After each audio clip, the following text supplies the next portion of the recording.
Hey everyone, this is Andy from GizChina, and as you can see, I've got a ZUK, and it's the latest top-of-the-range ZUK Z2 Pro model.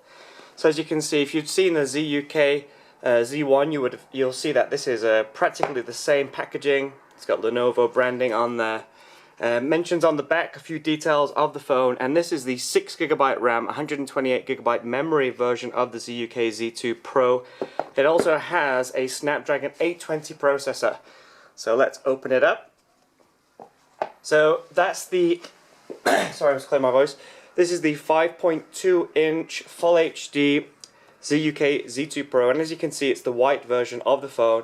I was lucky enough to get the guys at shop.GizChina.com to get one of these in the first pre-sale, so that's why it's the white one rather than the black one, which is what I would have preferred to have. You can see here ZUK Z2 Pro, and there's the phone itself, 5.2-inch display. Got that fingerprint scanner, which is also a physical home button too. I'm going to take a good look at that in a second. Let's just see what else is inside the box. So underneath the phone, we've got this little envelope. Let's pop that out, and we've got a SIM removal tool there, and we've got a VIP card there from ZUK. So I guess with this, I can log into ZUK's forums and get VIP access and perhaps even free gifts if I was in China. We've also got a USB Type-C cable there, and we've got a fast charger in here as well. Let me just open that up. Sorry, one second. So it's the Chinese standard plug, so you need an adapter obviously. Okay, so that's what's inside the packaging. There are no earbuds in here or anything, which is a shame. I would like to try some of ZUK's USB Type-C earbuds, but luckily enough this phone does still have a 3.5mm headphone jack in the base, so I can still use my own headphones. So as already mentioned, we've got this 5.2-inch Full HD display. It's got a 2.5D glass curve to it. Front-facing camera there, physical home button. This is ZUK's U-Touch system, so it has a few gestures there, and I assume buttons on either side that can be turned on or off in the developer mode. On the rear, we've got a heart rate monitor there. We got a dual fingerprint scanner. Sorry, we got a heart rate monitor there, dual LED flash, and a rear camera. White glossy rear. I'm just covering up my IMEI numbers there. I will take this off in a second, this cover.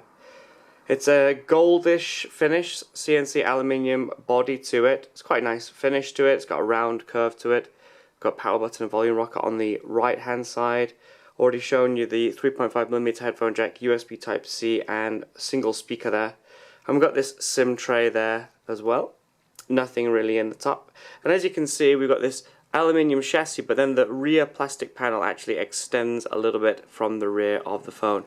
Off the top of my head, I do believe this is a 3000 mAh battery inside here, whereas the Z2, the regular Z2, has a larger battery.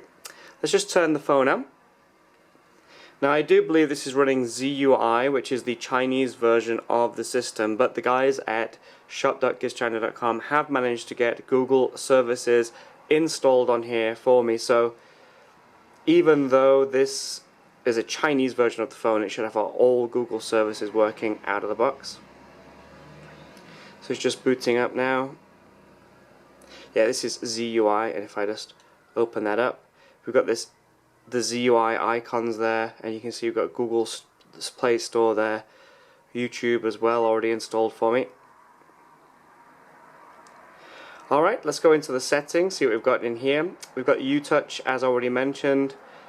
We can customize the home button, so we can do different things with it. So we can press it twice, shows our app history. We can slide from it as well. You can see sliding from one side to the other will bring up other apps. And as you can see, it's really quite smooth. Those animations are really nice.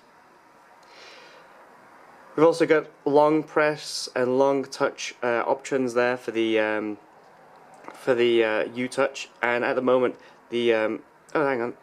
at the moment these side buttons, if it has them like the Z1 did have, aren't currently working, but a tap will take me back. Let's go back into the settings again, and probably we'll find with this phone, as it is a Chinese version of the phone, excuse me, it only has languages, Chinese and English. We'll have a look at that in a second. You can see here ZUK Z2 Pro, Snapdragon 820 running at 2.15 GHz, 6 GB of RAM, ZUI 1.9, Android 6, and we've got 128 GB of internal memory, of which 112 GB is what I can use. One tap and that'll take me back. Alright, let's have a look what else we've got here. Let's set up the fingerprint scanner. So let's add a pin and add this one. There we go. And now I can set up my fingerprint. So if I just touch it, you don't need to press the button all the way down. You just tap it, and like all the other phones, you just adjust your grip as you're doing it. So it gets a nice read of your fingerprint. And now that should be working. So if I go out of here, you can see it's asking me for my PIN, but there you go, you can see it unlocks really fast. And again, you don't need to press it all the way down, this physical button. You don't need to wake the screen up. Then you know, on some phones you have to wake up the phone with a press of the button, then use your fingerprint scanner. But with this, you just tap it, and it's really, really fast, as you can see. You know, I'm just giving it a quick tap, and it unlocks pretty good. Okay, let's see what else we've got in here. So now it's asking me for that fingerprint. 1 second. Let's see if we can find the languages. Display brightness. Let's see if it's in here. Sorry about this. I'm being a bit daft, and I'm not seeing it, but you guys are. There should be an option for the languages. No, I don't see it, but there we go, languages. Yeah, so we've only got Chinese and English on this phone because it's the Chinese version of the device.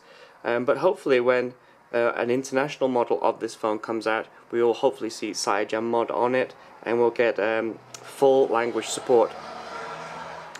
Alright, let's take a look at this rear camera. So there's the front camera, you can see. I'm sorry, I'm looking a bit red and tired. I've just come back from a bike ride where I crashed, which was nice. But anyway, here's the camera. This is the rear camera on the ZUK. I've got an orange here, so let's bring this orange in and take a photo of it. So, focusing on the orange, pretty nice, smooth, not slow at all, and we can adjust the brightness of the image. You can also hold down, I assume. There we go. What's this? There we go. We can take photos like this. What else we got? Let's go into the settings. We've got panoramic, flash, HFR. So we've got low speed and high speed video recording. We've got HDR as well. Let's head back out of that. We've got HDR on now. Let's turn that on. It's HDR automatic. Let's turn HDR on. See how fast that is. They're pretty quick. Still, even with HDR, it saves photos quite quickly. So this is a HDR photo. Not a bad looking photo. Not super vibrant colours. I was hoping for something a bit brighter and more vibrant than that, but not bad really. I'll take it out in the sun and get some nice photos outside. But so far it's a fast camera, focuses well, HDR is a bit nah. Alright, what else do we have on here? Oh, we got a heart rate monitor. Let's take a look at that, see if we can find a way of using that. So, uHealth. Okay, I've got to log into my ZUK account, which I don't have at the moment, so I'll have to set that up another time and show you how to use the fingerprint scanner and other ZUI health features. Okay, before we go, I'll just bring in, let's move that orange for a start, let's bring in my Xiaomi 5. So you can see the Xiaomi 5 has a 5-inch display. This has a 5.2-inch display. Actually, sorry, this is like 5.1-inch display, isn't it? And there's not much in it really, size-wise. You can see the similar length, similar width, similar thickness, similar design really. Personally, out of these two, I'd have to say the Xiaomi 5 does look a little bit better, other than this awful looking little physical home button there. So this is the ZUK Z2 compared to the Xiaomi 5. Alright, so as usual, what I'm going to do is I'm going to use this for the next few days. I'm actually going to take it to the UK, I'm going to take it to a bike race, get some photos with it, and then do a full review in the coming days. If you do have any questions about this, please let me know. I do believe that GizChina shop are planning to do a pre-sale of these, but at the moment they're pretty hard to get hold of, so I'm not sure when that's going to begin. Okay. Any questions, please let me know, and I'll do my best to answer them as soon as possible. Thanks all for your time, thanks for watching, and see you all soon. Goodbye.